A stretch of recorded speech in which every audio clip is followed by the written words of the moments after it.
Welcome back. Excuse me.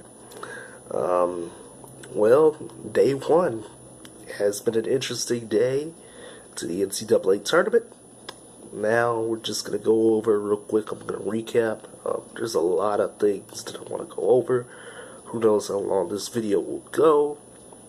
So let's get started right off the bat with Minnesota taking on Louisville. Minnesota being a 10 seed, Louisville with 13 losses being a 7 seed, and Minnesota just absolutely ran them out the door. It wasn't even close, really, to be completely honest. And Louisville just wasn't really prepared. Patino's son, got the dub against his father's former team and everything. So, that's all good. LSU, they struggled a little bit against Yale, but ultimately, a Yale player got absolutely tattooed, crossover. He got crossed over to the Shadow Realm. It was great to see that. Probably the weirdest game of the day was New Mexico State Auburn. It was just a bad play all around. Multiple instances where New Mexico State could win the game.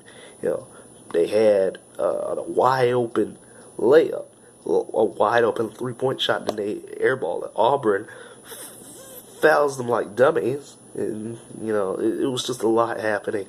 But Auburn barely escapes New Mexico State. Florida State beats Vermont. Really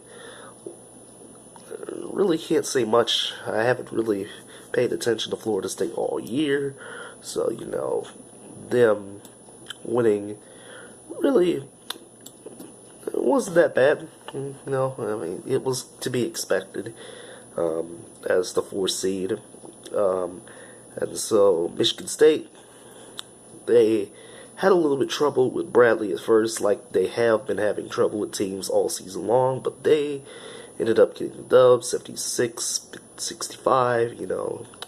They did just enough to get by. And next game up, one I thought would be, maybe not really so much an upset, but nobody's really talked about Maryland all year long, but they barely scraped by Belmont. Terribly sorry for Belmont fans. You got to the tournament as an at-large and everything, and you did what you need to do in the first 4 to get to the round of 64. But ultimately, in the end, it just wasn't enough. It just wasn't enough at all.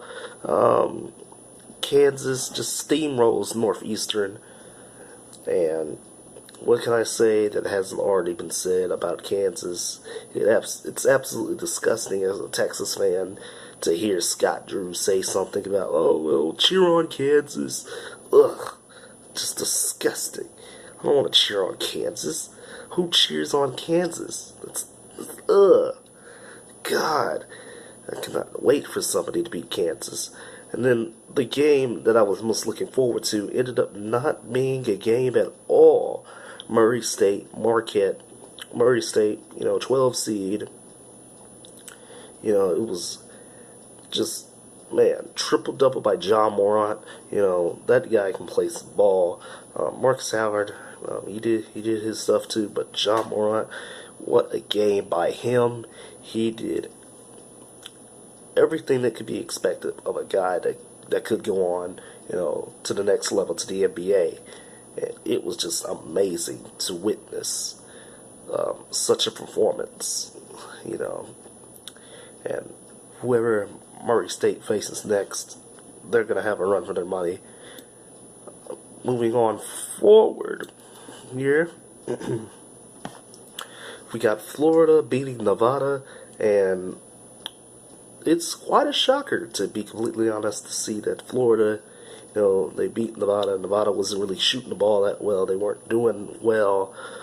And ultimately, Florida just got the better of them. Can't really say much about it. When Nevada lost, they lost, and people were on them about it. So, all this hype around Nevada this year just fell out the window, you know. And I really didn't buy it too much. Wasn't really, me per se to say, oh, well, Nevada's going to do something. I'm still kind of irked about last year, but that was last year. As a Texas fan, you just want to move on. I already talked about the Texas situation. Next up, Kentucky just absolutely destroyed Abilene Christian. Don't even need to go into that. Gonzaga, same thing with Fairleigh Dickinson. Don't even need to go into that. Villanova escaped St. Mary's. Really wasn't much there. Wofford, just absolutely, they lived by the 3, but they didn't die by it. They did not die by the 3. And, you'd think, well, they're a 7th seed, they're a 7th seed, but they're a mid-major 7th seed, they're not really going to be much of a challenge. No, Wofford has been really, really good. I haven't really taken a look at their players, but man, until last couple weeks or so. But man, oh man, oh man, what a team! Whoever they face next is going to be absolutely great. It's going to be a great game. Whoever they play next. Moving on, we've got 3 more left here, and then we'll move on to talk about who these teams play next. Montana could really do anything against Michigan. Not too much of a surprise though. And then Purdue gets the last win of the night against Old Dominion. Old Dominion really wasn't going to be much of a challenge anyway. So Purdue, kudos to them.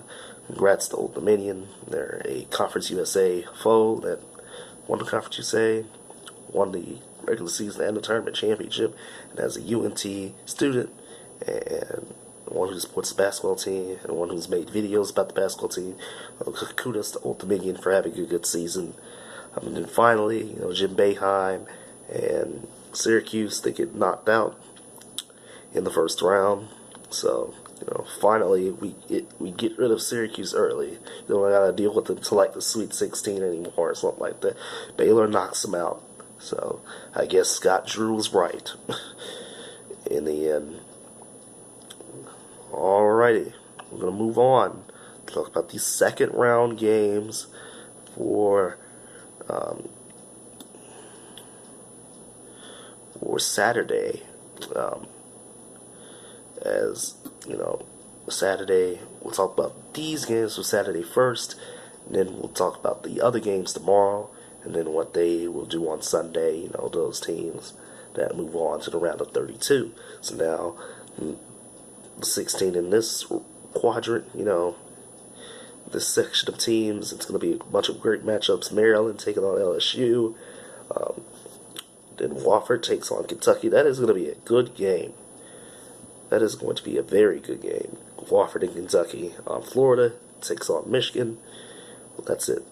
4:15, 3:15 Central Time. That is going to be.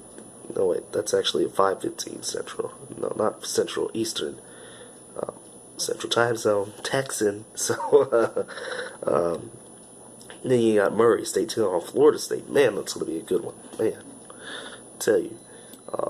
Then next up, number 9 Baylor, number 9 seeded Baylor, 1 seeded Gonzaga. Whew, it's gonna be crazy. Minnesota, Michigan State, a little Big Ten flavor. Villanova, Purdue, Auburn, and Kansas. It's gonna be fun. These games are fun. This is when the tournament really gets hot. Most of the time, some of these higher level teams, these power teams that really have good records and that aren't mediocre, they move on and they successfully, we get these really intriguing second round games. So, it's going to be fun to watch who comes out of this part of the bracket, who's moving on to the Sweet 16 and everything. By the end of this weekend, we'll know. We will know who's moving on. Don't really have predictions as usual, but man, it's just great to see, to witness some great basketball. And that's all I've got. Big Boy Variety signing out. And if you haven't watched my my first 4 recaps, you really should. I just basically blast the HBCUs for like 5 minutes or so. You should really watch those. If you haven't, I don't know what you're doing with your life. You could just watch me for a little bit of an analysis. I'm not the best analyst or anything like that, but I'm a guy. I'm just another guy who likes to sit here and talk about sports. So with that being said, everybody, I'm signing off. See you guys tomorrow night. Or rather, actually, I'm filming this at midnight, so I'll see you guys midnight Saturday night.